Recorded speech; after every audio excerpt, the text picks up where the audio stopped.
जय हिंद दोस्तों, आप सभी का बहुत बहुत स्वागत है आपके अपने YouTube चैनल गाइड गुरु पर। तो दोस्तों आज हम आपके लिए लेकर आए हैं नंबर सिस्टम यानी कि संख्या पद्धति से जुड़े कुछ मोस्ट इंपॉर्टेंट क्वेश्चंस। और दोस्तों ये क्वेश्चन प्रीवियस ईयर के जो रेलवे एनटीपीसी और ग्रुप डी के एग्जाम्स में इनमें पूछे गए हैं। तो ये सेशन आपके लिए बहुत इंपॉर्टेंट होने वाला है, छोटा सा सेशन होगा और आप उम्मीद करते हैं कि आप वीडियो को पूरा देखेंगे। चलिए दोस्तों वीडियो को स्टार्ट करते हैं।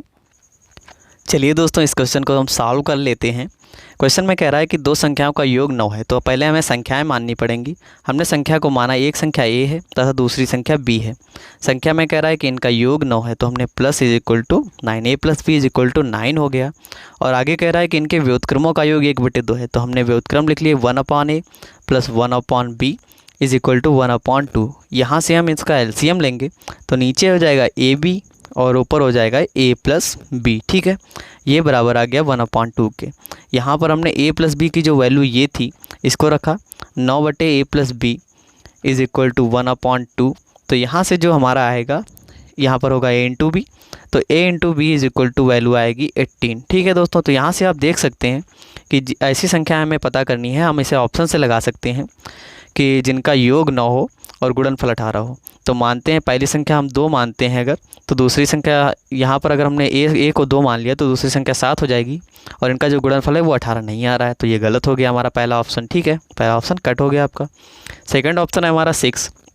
यहाँ पर हम ए को 6 मानते हैं और बी को हमें मानना पड़ेगा 3, तभी तो दोनों का योग 9 होगा।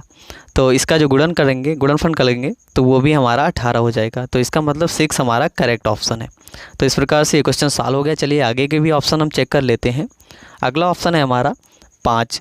तो ए की जगह पर अगर हमने 5 रखा तो बी की जगह पर हमें 4 रखना पड़ेगा क्योंकि योग 9 लाना है। ठीक है, लेकिन इनका गुणनफल 20 हो जाएगा तो 18 नहीं होगा, तो ये भी ऑप्शन आपका गलत हो गया। नेक्स्ट ऑप्शन है 4। तो ए की जगह पर अगर हम 4 रखेंगे तो बी की जगह पर हमें 5 रखना पड़ेगा।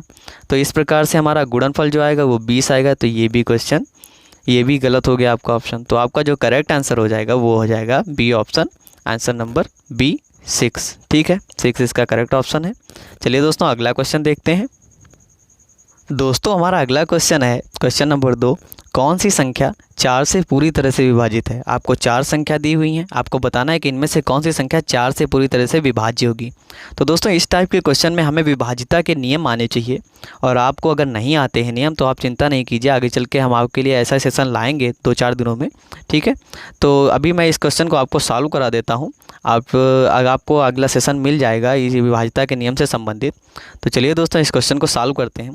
4 का जो विभाजिता का नियम होता है दोस्तों वो ये होता है कि किसी भी संख्या की जो अंतिम 2 संख्याएं होती हैं, यानी कि जैसे इसमें 54 लिखा हुआ है या 76 है या 66, तो ये जो है 4 से विभाजित है अगर, तो वह संख्या पूरी की पूरी 4 से कट जाएगी। ठीक है, चलिए एक छोटा सा एग्जांपल ले लेते हैं। मान लीजिए कि यहाँ पर लिखा हुआ है 312।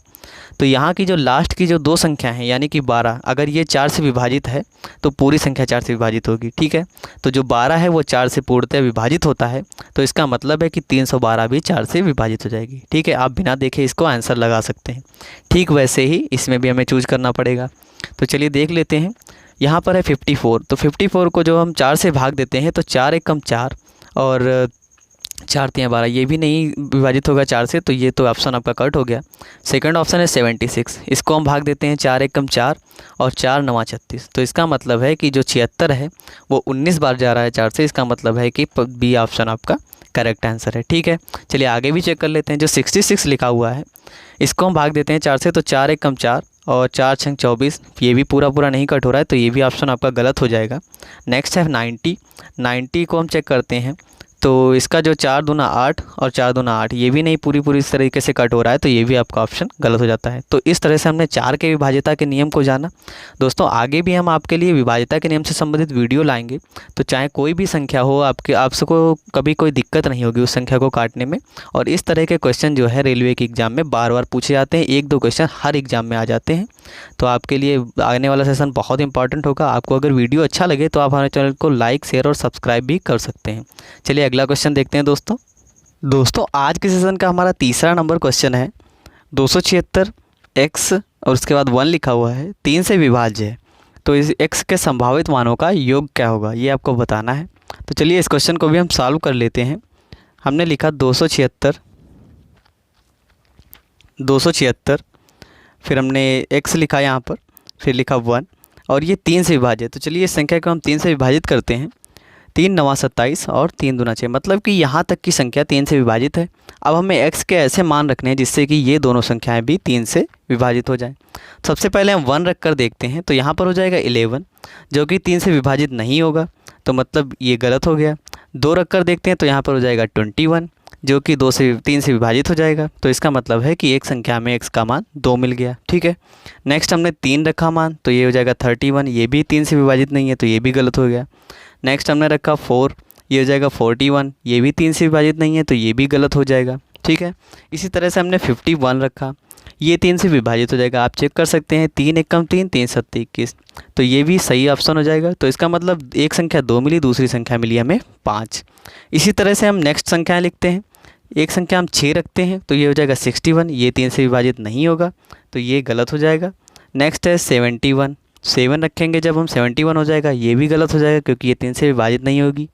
नेक्स्ट संख्या है हमारी 8 रखेंगे, तो ये हो जाएगा 81, और आप ध्यान दीजिए कि 81 3 से विभाजित हो जाती है, 3 दूना 6, 3 सत्ते 21। ठीक है, तो यानी कि 8 और एक संख्या मिलेगी जो कि इस x के जगह पर रखी जा सकती है। ठीक है, नेक्स्ट हम 9 रख के देखते हैं, 91 हो जाएगा जो कि 3 से विभाजित नहीं होगा। ठीक है, तो आपको संख्याएं मिली 3 और क्वेश्चन में आपसे बोल रहा है कि x के संभावित मानों का योग।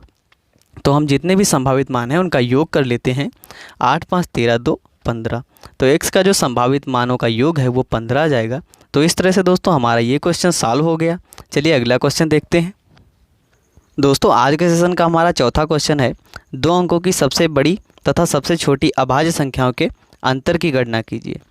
तो दोस्तों ये क्वेश्चन बहुत ही सिंपल है, मैं आपको बता देता हूँ कि 2 अंकों की जो सबसे बड़ी संख्या होती है वो होती है 99, लेकिन हमें अभाज्य संख्या पूछ रहा है तो हमें 99 से कम करना पड़ेगा ना। इसके बाद आती है 98 जो भी एक अविभाज्य संख्या है, इसके बाद आती है 97, यह एक अभाज्य संख्या होगी। ठीक है, तो ये एक संख्या मिल गई सबसे बड़ी। पूछ रहा है सबसे बड़ी और सबसे छोटी का अंतर, तो सबसे छोटी संख्या होती है 2 अंकों की 10। ठीक है, और इसके बाद जो 10 तो एक विभाज्य हो जाएगी संख्या। ठीक है, इसके बाद आती है 11 जो कि एक अभाज्य संख्या है। तो हमें इन्हीं दोनों का अंतर फाइंड करना था इस क्वेश्चन में। तो इसका जो करेक्ट आंसर हो जाएगा वो हो जाएगा दोस्तों 86। इसका हम अंतर कर लेंगे तो 86 यानी कि ऑप्शन नंबर डी इसका करेक्ट आंसर हो जाएगा। तो चलिए दोस्तों अगला क्वेश्चन देखते हैं। दोस्तों आज के हमारे सेशन का जो लास्ट क्वेश्चन है वो है 1 से 10 तक की सभी प्राकृतिक संख्याओं के वर्गों के योग की गणना कीजिए। तो दोस्तों इसमें हमें एक सिंपल सा फार्मूला याद करना होता है। इसका जो सूत्र होता है वो होता है n ब्रैकेट में n+1, ठीक है, और ब्रैकेट में होता है 2n+1, ठीक है, और अपॉन में हो जाता है 6। बस इस जो फार्मूले से आपके सारे जो क्वेश्चन होंगे वो सॉल्व हो जाएंगे इस टाइप के। और इस टाइप के क्वेश्चन कई बार एग्जाम में पूछे गए हैं, मैंने लिखा भी हुआ है एक एग्ज़ाम का नाम यहाँ पे, आप चेक कर सकते हैं। तो इस क्वेश्चन को हम सॉल्व करेंगे। n यहाँ पर होता है कि संख्याओं की संख्या कितनी संख्याएं हैं। तो 1 से 10 तक की जो है टोटल 10 संख्याएं हो जाती हैं। तो n जहाँ जहाँ पर है वहाँ पर हमें 10 रखना है। तो हम रखेंगे 10 ब्रैकेट में 10+1, ठीक है, और ब्रैकेट में हो जाएगा 2 × 10+1 और अपॉन में 6 हो जाएगा, ठीक है। तो इस तरह से जो आगे सॉल्व करेंगे हम तो हो जाएगा 10 × 11 × 21/6। अब इसे हम काट लेंगे, 3 दूना 6 और 3 सत्ते 21, और इसी तरह से 2 से हम डिवाइड करेंगे, 2 पंजे 10। तो इसका हम मल्टीप्लिकेशन कर लेंगे, यहाँ पे हो जाएगा 35 × 11, ठीक है, और इसका हम मल्टीप्लाई करेंगे तो 11 × 5 = 55, 11 × 3 = 33, 5 = 38, 385 इसका करेक्ट आंसर हो जाएगा, जो कि ऑप्शन नंबर सी है। दोस्तों उम्मीद करता हूँ कि आपने सेशन को एंजॉय किया होगा। अगर ये सेशन आपको अच्छा लगा तो आप हमारे चैनल को सब्सक्राइब कर सकते हैं। धन्यवाद।